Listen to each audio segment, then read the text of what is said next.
Nu chanozat lak kishpit maas. Chachum hasa. Chachum hasa. I am Inchet, and is the way of my people. When you arrive in somebody else's homelands, you announce where you come from, state that you have peaceful intentions, then you honor and you recognize that somebody else's law applies on this land, as I did in my language. The law of the Elsipogtog people applies here. Walk carefully, we're told by the elders where I come from.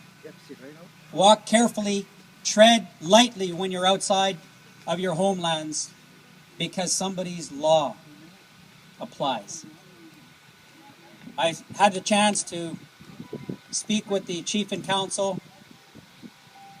I also had a chance to speak with some community members yesterday, mostly, if not all, women.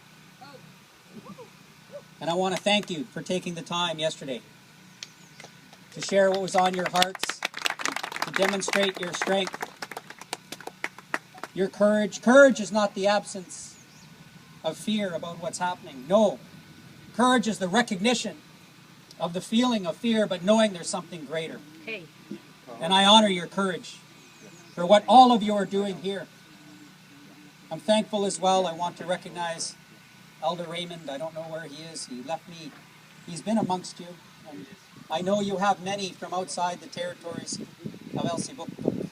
I see this as a coming together of peoples. And I was being asked what my views were of what was going on. And I made it clear that, first of all, what my role is. I'm not the Indian Prime Minister. I don't have and would not want, nor would I seek, the authority to take decisions on behalf of a peoples. Because you see, I too come from a home. I explained in my language, the Nuu-chah-nulth territories. A house that is my village off the west coast of Vancouver Island. And it's there recently that an old growth tree spoke. That tree said, I am the last of my kind. We know these stories to be true. Each of our nations has stories about our relationship with the living world around us.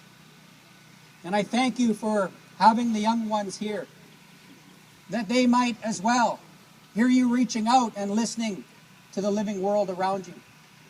Reaching out for relationships in a place in this country where treaties were made a long time ago, saying that we should live in a spirit of peace and friendship and respect that the pre-existing laws and rights of the people of Elsipogtog, the people of the Atlantic, Mi'kmaq, Maliseet, pre-existed the establishment of Canada and the rolling in of new laws, laws that still apply to this very day, that attempt to overstep the title and rights and treaty rights of Indigenous peoples of these lands. But thankfully we now have the United Nations Declaration of the Rights of Indigenous Peoples. And I will be working with the Chief to make a statement that stands firm in those expressions of treaty rights and title and rights, that you have the right to free, prior, and informed consent to what happens in your territory.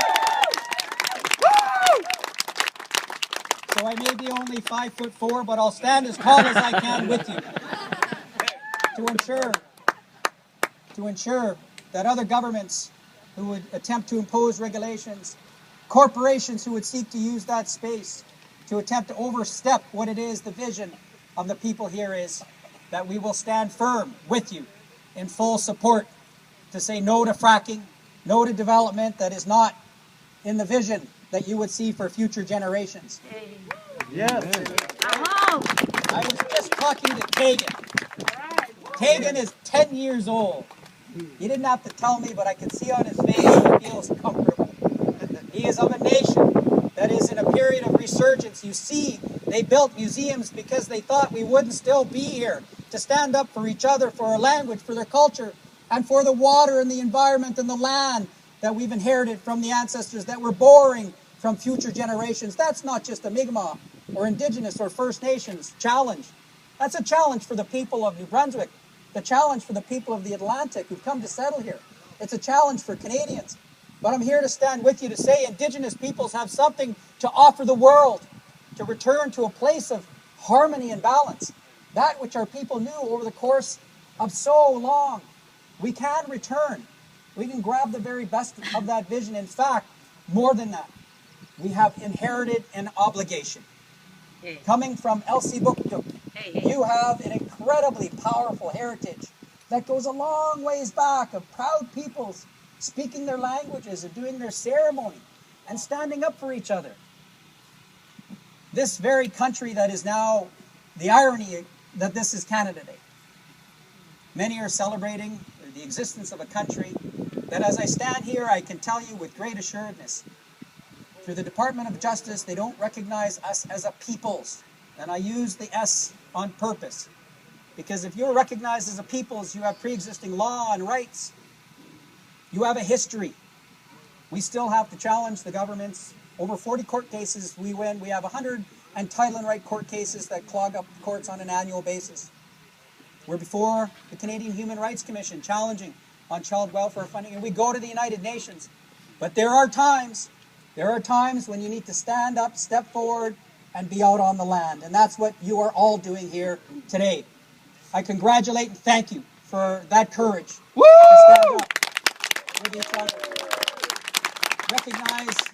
Recognize that we have inherited these obligations and we will not let them go. We believe firmly in who we are and where we come from. And I, in my role as National Chief of the Assembly of First Nations, will be proud to make a public statement with Chief Sauk. We've had this conversation here and we've agreed, along with Council who were present, I know others were not all here, but that you're standing firmly, supporting your people, knowing that that's what leadership is about. Yeah. It's not about taking unilateral decisions the way we've experienced from outside governments. It's about supporting and listening to the people. So thank you for inviting us here into your circle today. My wife Nancy and I, we're riding the Iron Horse on this particular trip. And it's an honor to be here. We've spoken about a return visit on another time. But I know that in your hearts, you stand together. When you have one particular branch, it can be broken. Even a couple, not that hard. But if you stand together, that creates a bunch that simply cannot be broken. That's the power of the people coming together. Very honored to stand here by your side, supporting the effort that you've undertaken.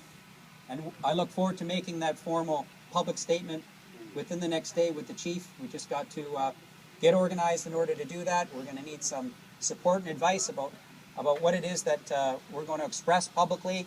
I want to make sure, Chief, that it is of satisfaction to the challenges that we have. And even if successful, which we expect to be, that doesn't mean that we're done. We are on a long journey for justice and recognition of our title and rights. We're reaching out to Canadians to say you are and we are all treaty people. It's time that we came together. You did not write or create the Indian Act nor the legacy of the Indian residential schools, nor did I or this council or anyone here gathered. But together we can do something about it. I saw the memorial with the Sundance Chief explaining to me and expressing the very powerful statement of that residential school section that is near the ceremonial grounds. They said we wouldn't be here as Indigenous peoples. We are on the comeback trail. We are rising up. It was always understood that the power of ceremony would see us through to this day that we have here today. Thank you for the warm welcome. Thank you for the opportunity to stand in solidarity and support with your effort.